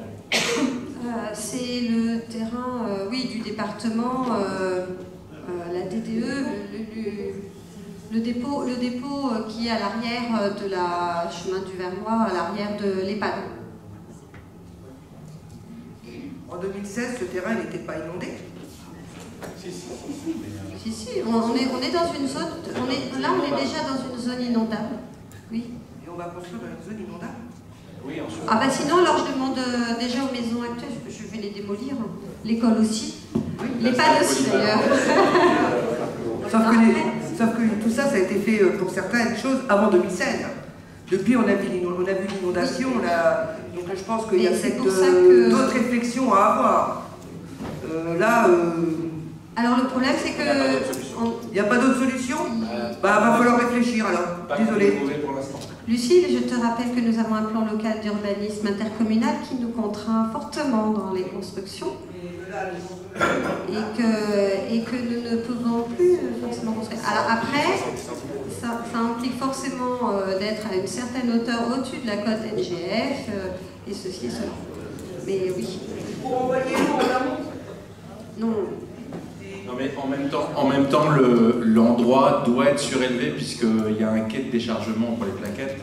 Donc de facto déjà il sera surélevé. Et l'idée étant le minimum obligatoire c'est une surélévation de 50 cm. Mais on ferait exactement comme ce qu'on a fait sur l'installation du NRO rue du Billois, c'est-à-dire 70 cm. Mais bien entendu ça doit être étudié, bien entendu ça doit être accepté, etc. Mais le PLUI nous contraint très fortement, on a très peu de possibilités. Et on est d'accord.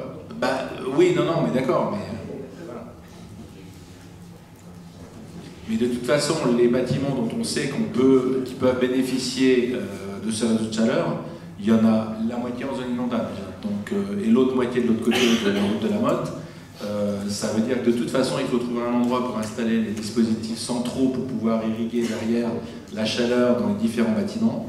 Et c'est donc ici.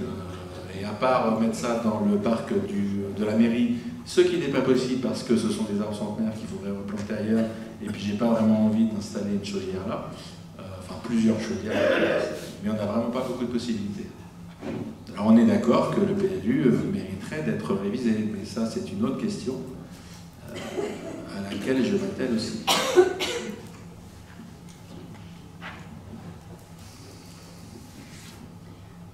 Est-ce que vous aviez des interventions avant que je ne clôture?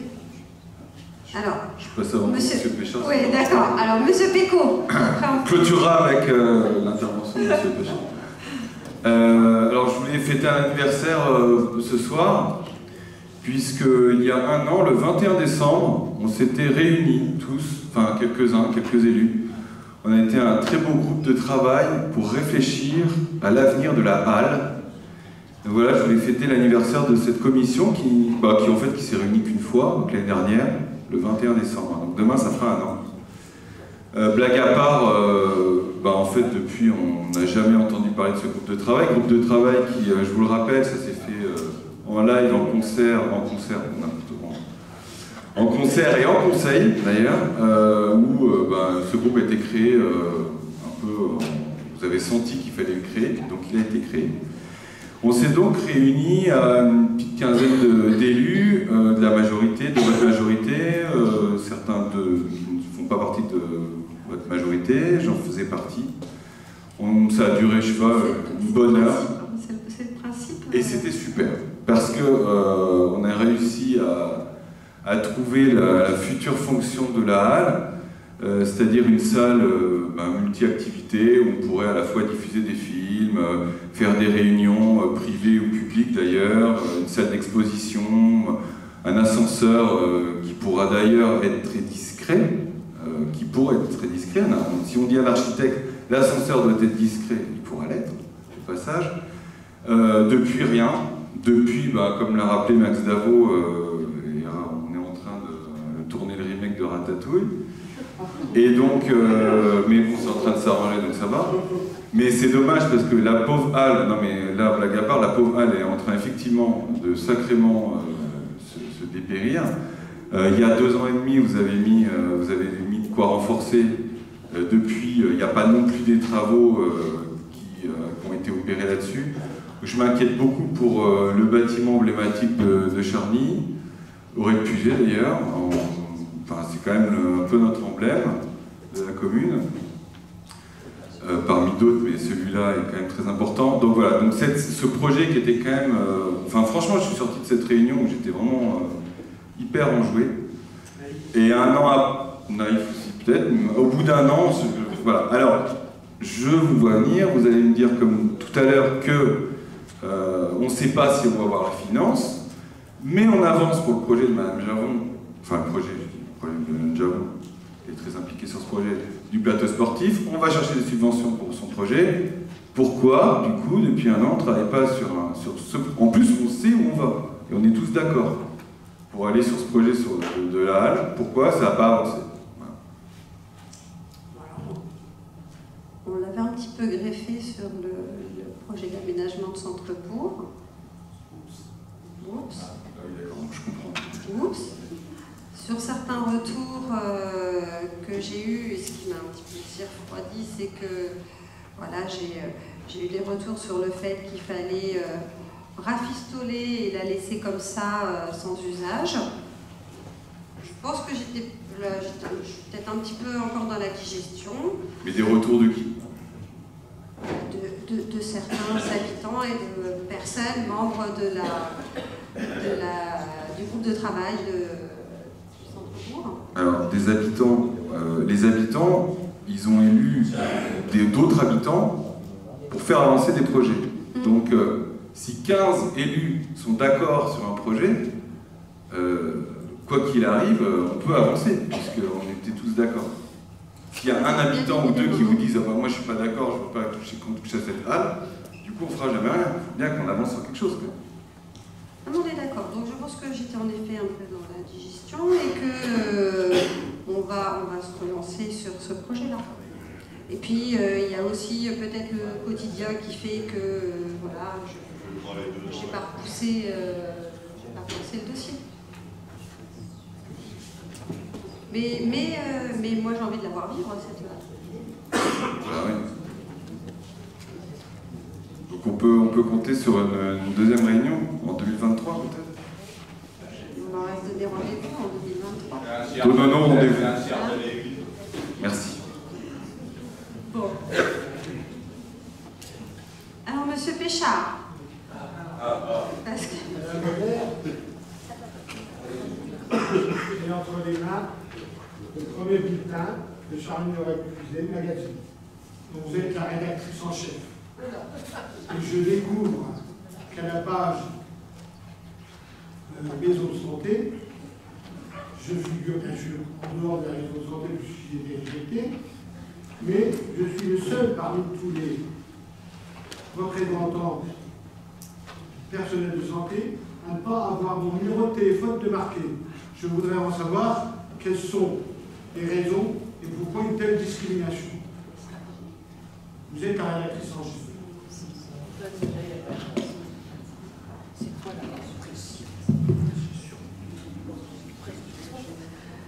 Alors, Monsieur Péchard, donc en tant qu'adjointe à la communication, je m'excuse parce que c'est un oubli dans la relecture que j'ai faite donc du magazine, tout simplement. Promis. Un voleur, les gens le connaissent quand même. Mais c'est inadmissible quand on a un médecin qui a fait 38 ans qu'il est sur place, on oublie de mettre son numéro de téléphone. Vous êtes impardonnable, madame, et je ne vous pardonne pas. Je suis d'accord avec vous et malgré tout, je m'excuse.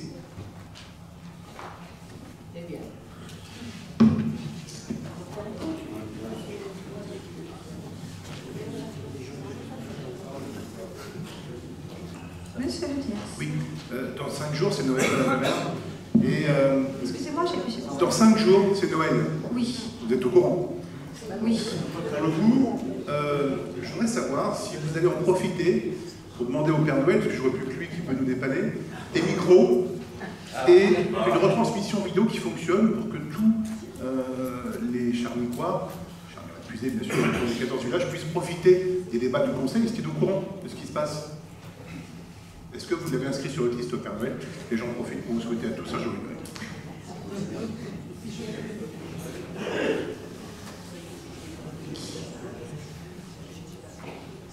Je vais l'inscrire. Non, on l'a, mais je rappelle quand même qu'il y a un tas de choses.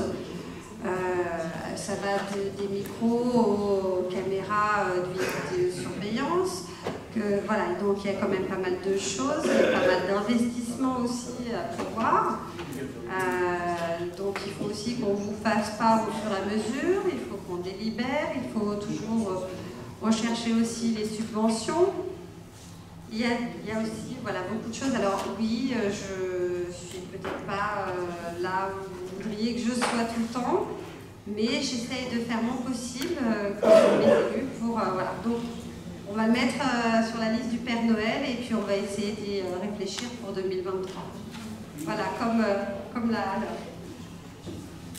Moi j'en ai peut-être une dernière question. Simplement, j'ai remarqué que les voiries ont été balayées suite aux enduits. Oui. Certaines portions, mais sauf que ça n'a pas été aspiré, c'était mis sur les bas-côtés. Est-ce normal? Premièrement, et je pense qu'aujourd'hui on est en pleine campagne de régulation des granulats et ainsi de suite. Et mettre ça sur les bas-côtés, c'est pas très esthétique ni très adroit. Alors je ne sais pas si c'était dans le marché avec aspiration de sang.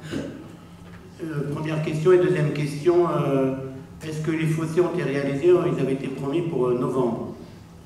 Non. Alors, pour les... j'ai eu connaissance en effet aujourd'hui que les gravillons avaient été mis sur les bas-côtés. Je n'ai pas regardé le marché, ce que cela comportait. Donc nous allons regarder. Mais oui, ça a été balayé, en effet, ça a été mis sur les bas-côtés. Ensuite, c'était sur les fossés, donc non. L'entreprise qui devait réaliser a eu un souci avec sa pelle. Donc, elle est actuellement en cours de réparation. Voilà ce que j'ai comme information. Et ils vont intervenir dès qu'ils le pourront. Voilà. En ce qui concerne les gravillons, j'ai vu le camion aspirateur à marche-beton hier.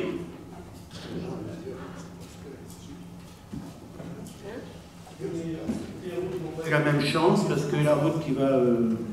la route de Chambeul à l'entrée des quartiers, c'était mis sur les bas-côtés, ça a même rebouché les fossés. Mais bon, c'est pas grave, travailler, le travail, créer le travail.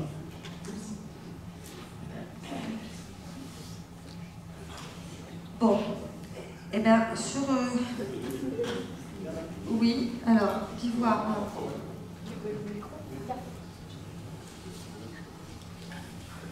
Merci Elodie. Est-ce que je peux prendre la parole pour revenir un peu sur l'attribution de compensation qui a été qu'on avait dit un petit point voté le mois dernier, et où je pense qu'il est bon de redonner quelques explications.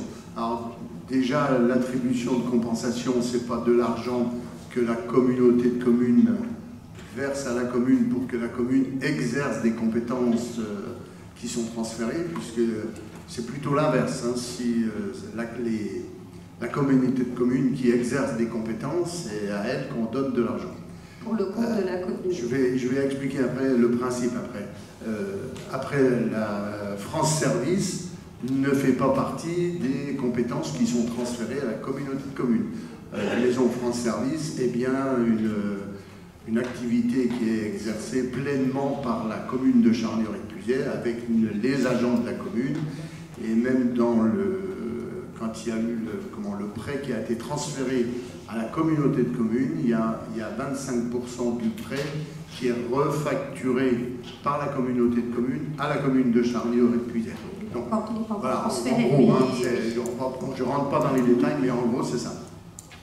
Alors comment ça se passe au niveau de l'attribution de compensation? Quand l'État a mis en place les communautés de communes, je crois que c'est en 1992, il a aussi voté en même temps, si tu veux, comment je peux vous dire, voilà, il a décidé que toutes les taxes professionnelles allaient être versées aux communautés de communes. Mais ça devait se faire dans un souci d'équilibre un peu de fiscalité entre les communes et les communautés de communes. Donc il fallait à un moment donné connaître exactement le coût des compétences qui étaient transférées. Donc ça, c'est le travail de la CLEP. Donc nous, quand on a adhéré à la communauté de communes en 2018, il y a eu un travail qui a été fait pour toutes les compétences transférées, donc travail qui a été fait avec les services de la commune de Charny et les services de la communauté de communes, où là, on a calculé exactement combien coûtaient ces compétences qui étaient transférées. Et après, l'attribution de compensation, c'est donc la différence entre la totalité des taxes professionnelles qui sont perçues par la communauté de communes, moins le coût des compétences transférées. Et nous, en 2018, la communauté de communes percevait en gros, c'était 1 359 000 € de taxes professionnelles, plus une taxe ménage qui était la TOM, donc la taxe d'enlèvement des ordures ménagères, qui était perçue par Charny, mais qu'on reversait à la communauté de communes. Et après, donc, on faisait le calcul de toutes ces compétences qui avaient été transférées, et la différence entre ça, c'était ce qu'on appelait l'attribution de compensation.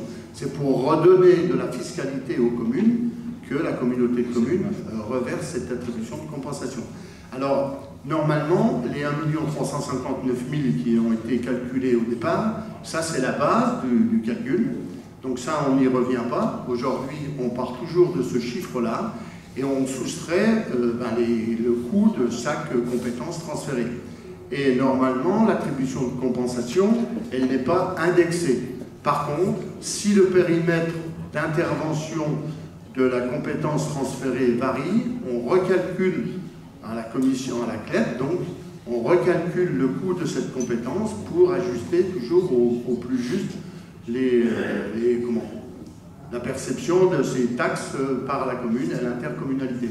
Alors c'est pour ça qu'il y a eu, en 2018, la commune de Charny-Aurec-Puisaye, on touchait en gros comme attribution de compensation, c'était autour de 400 000 450 000 €. Après, il y a eu un gros coup, c'est en 2021, quand là on a retouché la taxe des enlèvements des ordures ménagères, où là on est passé à 1 012 000 €.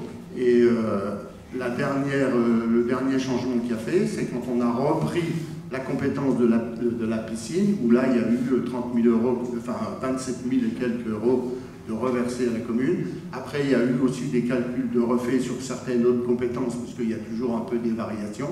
Mais en gros, c'est comme ça que ça se passe. Voilà, c'est la somme des taxes perçues par la communauté de communes sur tout ce qui est taxes professionnelles. Alors ça, après, on peut donner à ceux qui le voudront tous ces taxes professionnelles, qu'est-ce que c'est, et moins donc le coût des compétences transférées.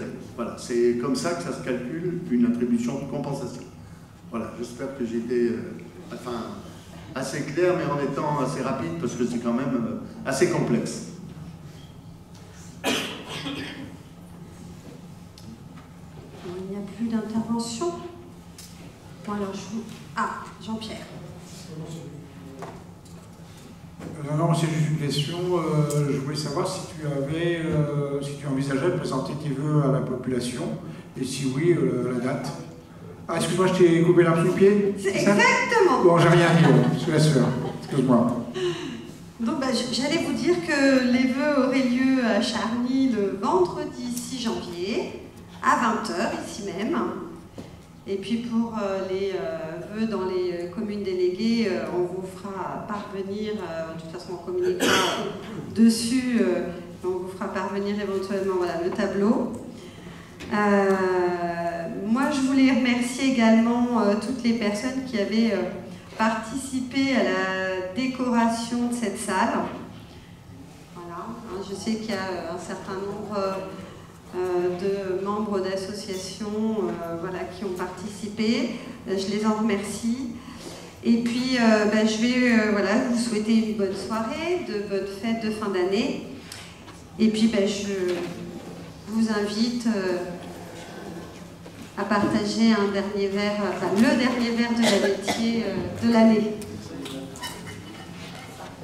Voilà. En tout cas, je vous remercie à tous. Je lève la séance. Bonne soirée. Et puis à tout de suite.